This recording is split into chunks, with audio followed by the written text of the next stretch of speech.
એક છોકરો હતો 10 થી 12 વર્ષનો. એ છોકરો શાળાએ જાય છે. શાળાએથી આવીને ફટાફટ યુનિફોર્મ પણ બદલ્યો નથી અને બેગનો ઘા કરે છે, સ્કૂલ બેગ. અને એની માને એમ કહે છે, તું સ્કૂલે કેમ આવી, મારી સ્કૂલે?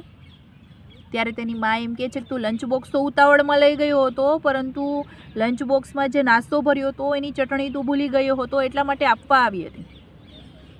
છોકરો બોલ્યો, તને કેટલી વાર ના પાડી છે સ્કૂલે આવવાની? તું કાણી છે, તારે એક આંખ નથી, અને તું સ્કૂલે આવીને તો બધા મારા ઉપર હસતા હતા, તારી માં આવી છે, તારી માં કાણી છે, તારી માને એક આંખ નથી, તને ના પાડી છે ને. માં બિચારી ગામના પારકા ઘરના વેતરા કરી અને છોકરાને ભણાવતી હતી. એની બધી જરૂરિયાતને તે પૂરી કરતી હતી.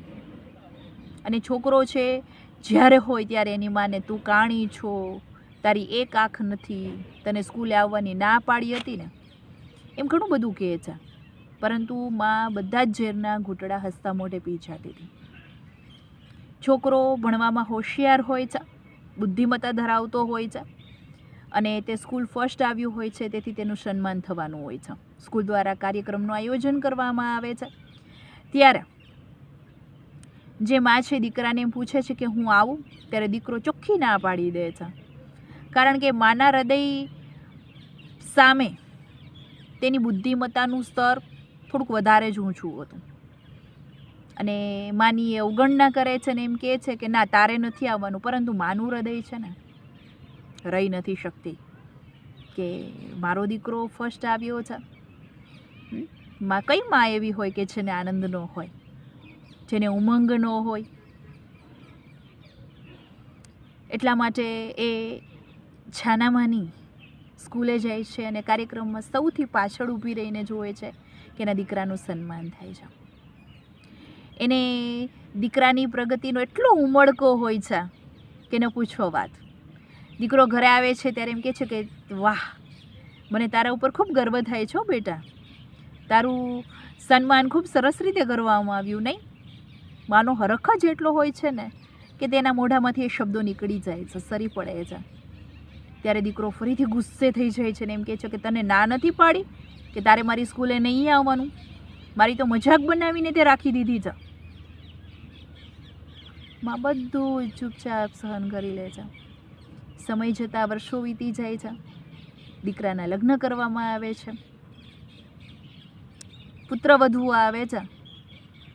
પરંતુ એના આવતાની સાથે જ એ પણ કહે છે કે મારી સાસુ કાણી છે ને, એટલા માટે પાડોશીઓ મને કીધું છે કે તારી સાસુ કાણી છે, તારી સાસુ કાણી છે.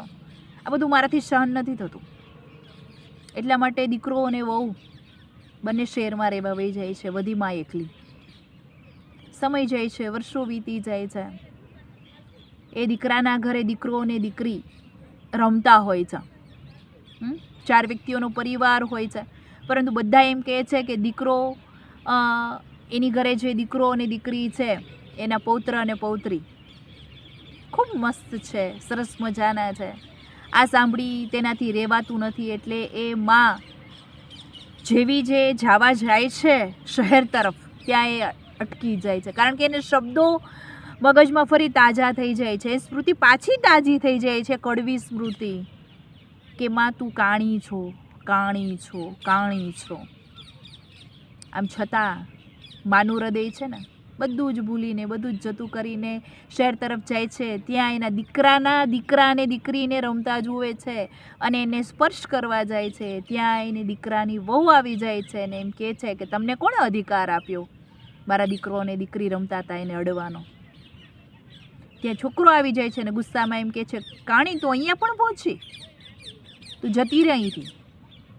અને માં બિચારી દુઃખી હૃદયે પોતાના ગામડા તરફ જતી રહે છે. માં ગયાના 4 દિવસ પછી જ ગામના સરપંચનો એ દીકરાને ફોન જાય છે ને એમ કહે છે કે તારી માં મરણ પથારીએ છે, તું આવી જજે. પરંતુ દીકરો મનમાં એમ બોલે છે કે હવે તો કાણી છૂટી જાય તો સારું, એનાથી બચીએ. અને સરપંચના ફોનના બીજા જ દિવસે મૃત્યુ પામે છે. દીકરો આવે છે ત્યારે માં એની ઓલરેડી મરી ચૂકી હોય છે, મૃત્યુ પામી હોય છે. અને પાડોશીને કહે છે ત્યારે પાડોશી એને જવાબ આપે છે દીકરાને કે ગઈકાલે જ તારી માં મૃત્યુ પામી છે, અમે તારી રાહ પણ જોઈ, પરંતુ તું ન પહોંચ્યો એટલા માટે અમે અગ્નિ સંસ્કાર એનો કરી નાખ્યો છે, અગ્નિદાહ આપી દીધો છે. પરંતુ તારી માએ તને એક તારા માટે કવર રાખ્યું છે, એ કવર તને આપવાનું કીધું હતું કે મારા દીકરાને આપી દેજો. છોકરો બધું પતાવીને પાછો શહેરમાં જાય છે, પોતાની ઘરે જાય છે. ત્યાં પત્ની એને એમ પૂછે છે કે શું થયું? ત્યારે એમ કહે છે કાણી તો મરી ગઈ, સારું થયું, આપણે સાચવવી મળી. આ સાથે જે કવર ખોલે છે તો કવરમાં લખ્યું હોય છે કે મારા વાલા દીકરા, હું તને ખૂબ પ્રેમ કરું છું, મારી વહુને પણ ખૂબ પ્રેમ કરું છું, મારા બંને પૌત્ર અને પૌત્રી બંનેને પણ ખૂબ પ્રેમ કરું છું. પરંતુ જ્યારે તું સ્કૂલે જતો ત્યારે મારા આવવાને લીધે તારે કાણી કાણી એવો શબ્દ સાંભળવો પડતો હતો. એના માટે ખૂબ માફી માગું છું, મને માફ કરજે દીકરા. હું મરણ પથારીએ છું, અત્યારે મારે તારી ખૂબ જરૂર છે, પરંતુ તું અહીંયા હાજર નથી. કદાચ હવે પછી હું નહીં રહું, એટલા માટે આજે એક વાત તને કહેવા માગું છું જે આજે સુધી મેં ક્યારેય નથી કહી. તું મને હંમેશાથી કહેતો ને કે મારી માં કાણી, મારી માં કાણી.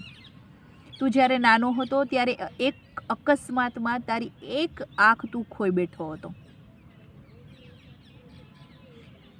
તારા પિતાએ પોતાની બધી બચત છે એ કંઈક એનો ઉપાય મળે, પાછી તારી આંખ તને મળી જાય, એના માટેના ઘણા પ્રયાસો કર્યા, ઓપરેશનો કરાવ્યા, પરંતુ સફળ ન થયા. ઘણા બધા પ્રયત્નો કર્યા, પરંતુ તને આંખ ન મળી. છેવટે મેં તને મારી એક આંખ આપી, કારણ કે હું નહોતી જોઈ શકતી.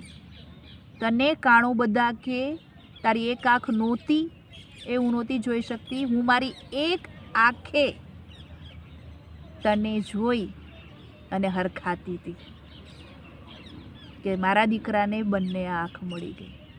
એટલા માટે હું કાણી થઈ ગઈ, કારણ કે મારાથી નહોતું જોવાતું કે મારા દીકરાની એક જ આંખ છે. મારા દીકરાની કોઈ મશ્કરી કરે, મારા દીકરાને કોઈ ખીજવે, એ મારાથી નહોતું જોવાતું. એટલા માટે મેં તને મારી એક આંખ આપી છે, પરંતુ મારાથી કંઈ પણ ભૂલચૂક થઈ હોય તો મારા વાલા દીકરા મને માફ કરશે. આ સાથે જ દીકરો ચીસ પાડીને એની માને યાદ કરીને ધ્રુસકે ધ્રુસકે રડવા માંડે છે કે માં મને માફ કરજે, મેં તને હંમેશા કાણી કીધી, આખી જિંદગી મેં તને કાણી કીધી. મિત્રો, જ્યારે વ્યક્તિ હોય ને ત્યારે તેની કદર કરી લેજો, કારણ કે વ્યક્તિના ગયા પછી તેની સ્મૃતિ તો આપણી પાસે હોય છે, પરંતુ એ વ્યક્તિ નથી હોતી. Thank you so much.